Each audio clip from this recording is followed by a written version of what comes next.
What's good, everyone? This your main correspondent, Alan Taylor, and I'm back in the broadcast room. And this is where we at now. So you see the title of the broadcast.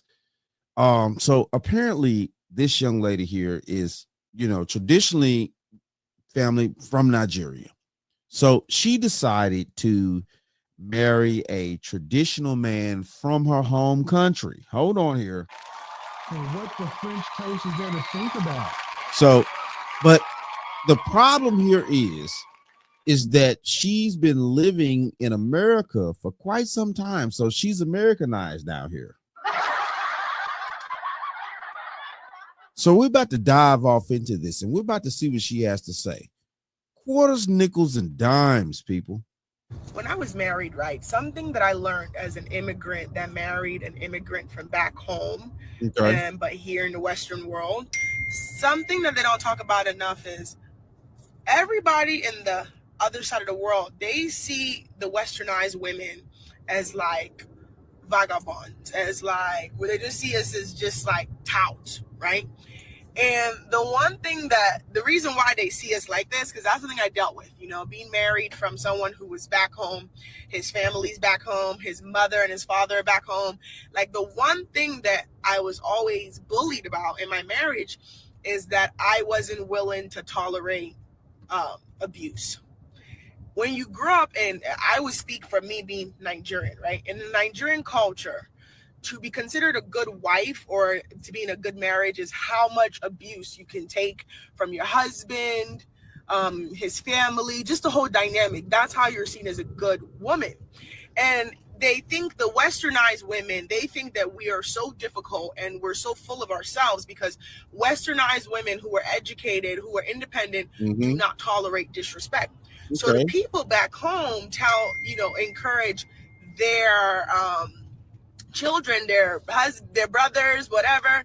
They basically make it seem like marrying a westernized girl beyond using you for like papers or whatever is the worst thing you can possibly do because they're too independent and they're too full of themselves.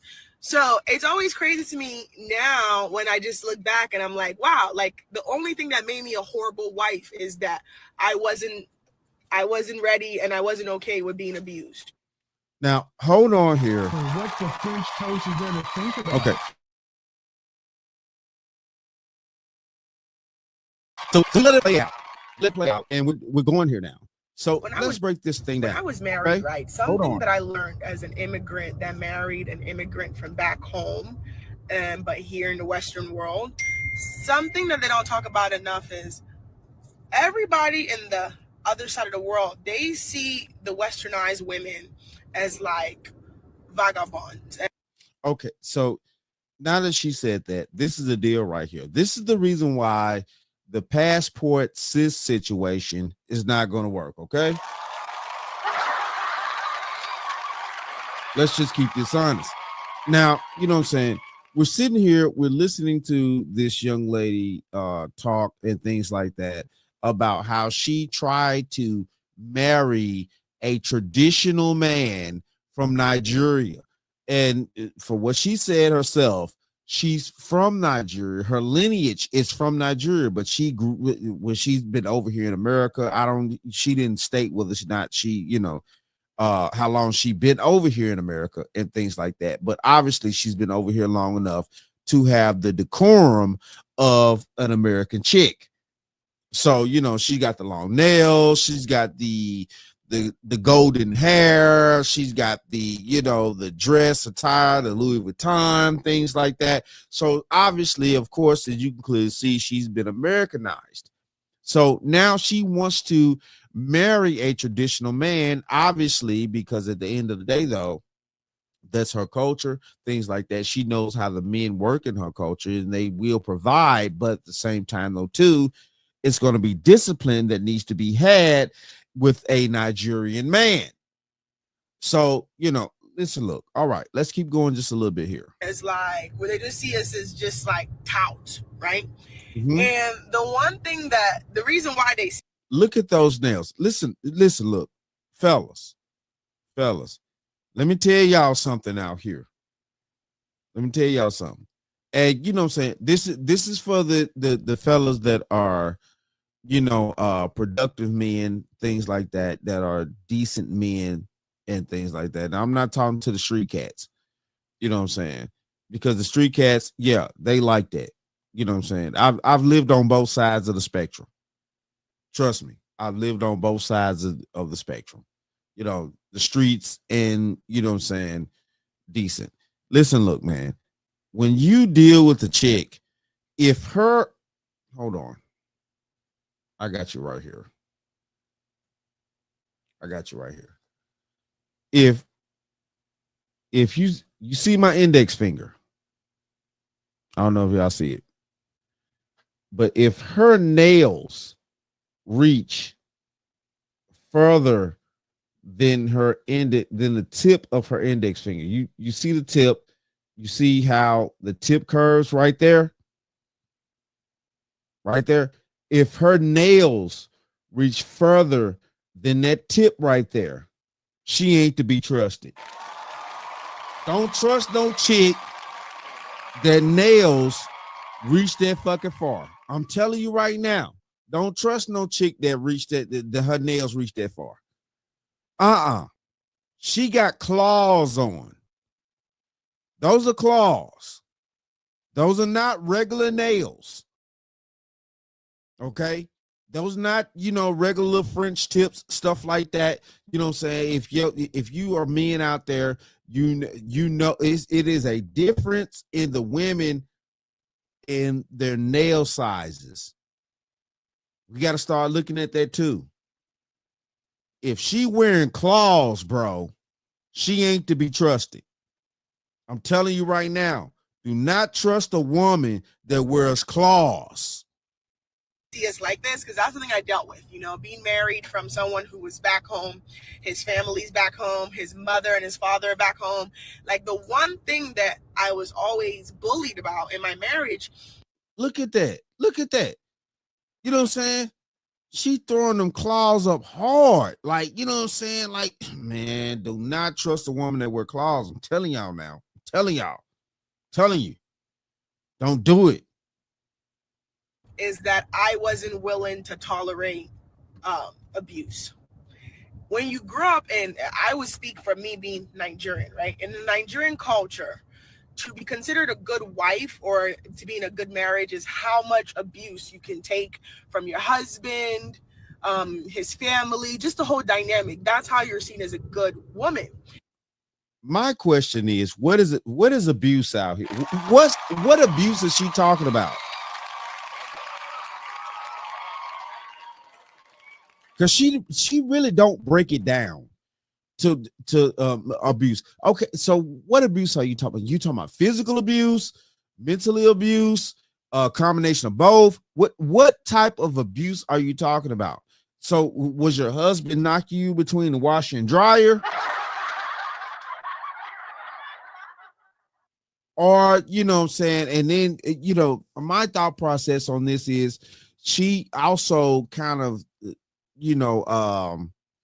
kind of put things together. She was like abuse from her husband and then abuse from his family, things like that. So that made me to think that, the abuse that she's thinking that's abuse because she's been Americanized and westernized and things like that, that she thinks that holding her accountable for her actions and the way that she carries herself, is abuse. I mean, in our society over here, what the French toast is there to think about? In our society over here, yes, our women in America think that, holding them accountable for their actions, that's going to involve a reaction, but holding them accountable for their actions is abuse. And it's not abuse. It's just, you know what I'm saying? You need to be held accountable for your actions because, you have other people that are depending on you. You have your family members, you have your, if you have children, you have children. If you have a husband, you have, your husband. Your actions do, have reactions on your life, and not just your life, but the lives that, you have kind of, attached to you, friends, whatever. So, what is this actual abuse that she's trying to explain? I mean, was it physical? Or are you, getting really drugged through the mud? You know, it's a vague thought process. It's a vague saying. She's not really mentioning any specific abuse that was going on. And she's saying that, well, his family was abusing her as well.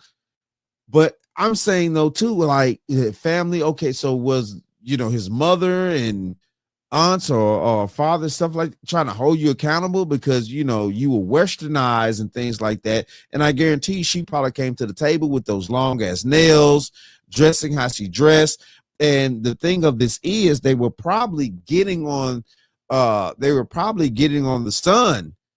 His family was probably getting on his back. It's like, listen, look, why you bring this woman home? Why you bring this Jezebel home? Bring Jezebel home. And what the French toast is there to think about? Why you bring Jezebel home? Jezebel, no respect. Jezebel, no respect family. She only wants self. Jezebel, no respect family. And I guarantee you that's probably what was going on. Real talk. And they think the westernized women, they think that we are so difficult and we're so full of ourselves because westernized women who are educated, who are independent, do not tolerate disrespect. So the people back home encourage their children, their brothers, whatever. They basically make it seem like marrying a westernized girl beyond using you for like papers or whatever is the worst thing you can possibly do because look at her. She got all them rings on and shit like that. She on some pimp shit. You know what I'm talking about? And I'm finna get into a pimp mode right now. She got the rings on, real talk, long nails and shit like that. She a madam out here. So what the French toast is there to think She about? a whole madam. If you understand the terms of a madam, you know what I'm saying? A madam is just as equivalent of a male pimp, period. You know what I'm saying? She a whole madam out here. You know what I'm saying? Talking about she marrying a traditional Nigerian man. Yeah, he couldn't deal with you no more. Your spirit, your soul ain't gonna align with that. It ain't gonna align with that. They're too independent. Unequally yoked. And they're too full of themselves. So it's always crazy to me now when I just look back and I'm like, wow, like the only thing that made me a horrible wife is that I wasn't ready and I wasn't okay with being abused. Abused. Because his family probably wanted you to carry yourself more modestly. You're talking about marrying a traditional Nigerian man in her home country, because you know what I'm saying, she even said it herself, you know what I'm saying, she's from Nigeria. Her blood, her lineage is from Nigeria. She know better. Nigerian women don't walk around with blonde locks and long ass nails like that. With a Louis Vuitton, you know what I'm saying, basically with a Louis Vuitton bra on, if you don't say, because of course we can't see the full the full dress what she has on.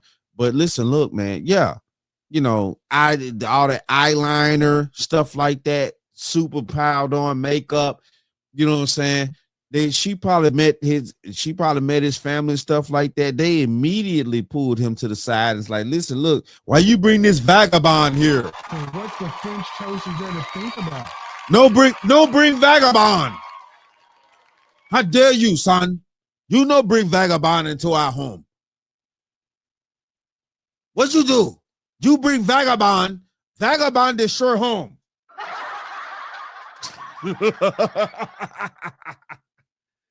I'm just being real with this shit, man. I'm just being real. This is crazy, but this is true. You know what I'm saying? And this is where we are right here. You know what I'm saying? She can sit there and talk out the side of her neck all she want to. You know what I'm saying? She's been Americanized. She ain't no way she gonna be able to, acclimate back to her culture unless she ditches the westernized feminist mindset that's been programmed for these women over here. She ain't gonna be able to deal with no traditional Nigerian man. But it is what it is, though. Shout out to all my subscribers. Mad love to y'all. If you're new to the channel, please hit that like, share, subscribe button. Make sure you ring that bell to be notified whenever I decide to post things. And like I always say, and that, my friends, is the bottom line. That, my friends, is the bottom line.